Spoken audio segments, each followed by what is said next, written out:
तुरले में नफरत के बात से धके हुरले सुना हमर शीशा नियन दिल तुरले में नफरत के बात से धके हुरले जाके दोसरा के साथ हमसे कइले बाटे घाट अब वो करे संगे ते उड़र जो भाग भसड़ी जाके मर जो नहर में भाग भसड़ी जाके मर जो भाग भसड़ी जाके मर जो नहर में भाग भसड़ी जाके मर जो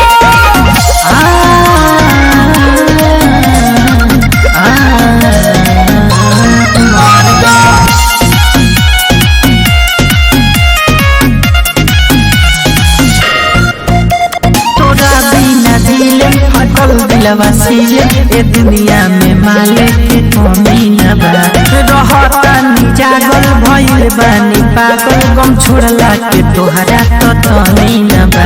तोरा बिना दिले फाटल दिलवा सीले ए दुनिया में माले के कमी न बा रहता नी जागल भइल बानी पागल गम छोड़ला के तोहरा तो तनी न बा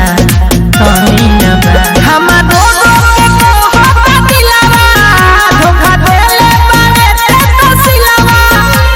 सिगरेट हम के पगलेट सुनबे बफारे दिल से निकल जो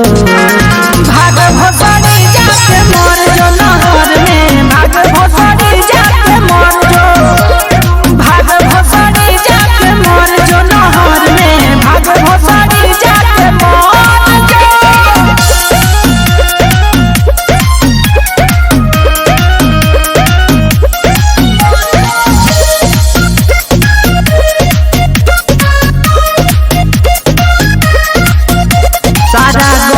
के देखा दे चाहे दिल सीना से निकाले पड़ी खाइल तोर कसम रे रहे उ भरम रे करब नाही माफ तोरा पाप करी सारा गम भुला दे आजी के देखा दे चाहे दिल सीना से निकाले पड़ी खाइल तोर कसम रे रहे उ भरम रे करब नाही माफ तोरा पाप करी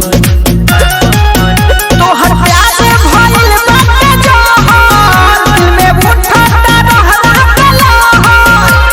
खुशहाल उनकर सुनर दिया माल रोज कहे सुबह सवा सुधर जो भाग भसड़ी जाके मर जो।